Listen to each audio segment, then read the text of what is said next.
Dubai वालों पर ये बारिश है, ये अल्लाह की अजाब है। जब अल्लाह के अहकामात टूटते हैं तो अल्लाह आबादियों को फिर गिरा देते हैं, फिर अल्लाह पाक निज़ाम को हमारे खिलाफ चलाते हैं। ये ज़मीन आसमान फिर हमारे खिलाफ चलेंगे। तो ये तो मेरे नबी का इलाका है, ये अम्बिया अलैहिस्सलाम का इलाका है।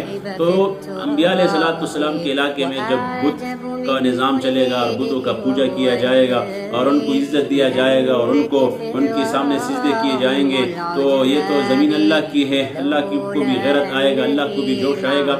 ये तो शुक्र है कि बारिश बरसा, अल्लाह पाक ने आग न बरसाए, अल्लाह ने कोई और पत्थर न बरसाए, अल्लाह ने अंगारे ओले न बरसाए।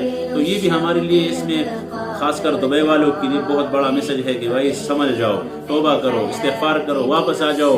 ये बहुत बड़े गफलत में रह रहे हैं डॉलर और इसी तरह दुनिया के बड़े से बड़े करेंसी के पीछे भाग रहे हैं कि हमारे मुल्क में सारी दुनिया की करेंसी आ जाए और टूरिज़्म आ जाए और दुनिया की सहूलियात यहाँ पर हो।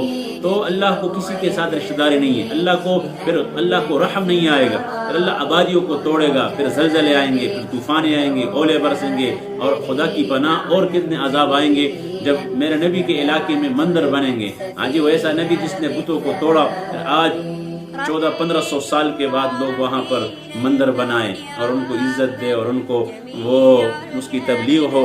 तो अल्लाह हमें माफ़ फरमा ले। तो दुबई वालों के लिए इसमें बहुत अहम मैसेज है, सारे मुल्क वाले तौबा करें, इस्तिग़फ़ार करें, अल्लाह के सामने झुके और अल्लाह पाक रहम फरमाएगा और इन चीज़ों को फ़रोग़ न दे, इनको निकाले, इनको तोड़ दे।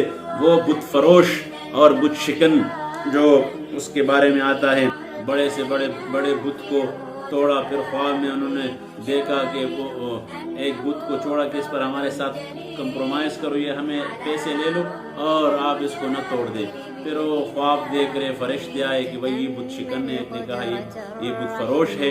तो जब उठे तो जाकर तलवार उठाकर तो तोड़ दिया।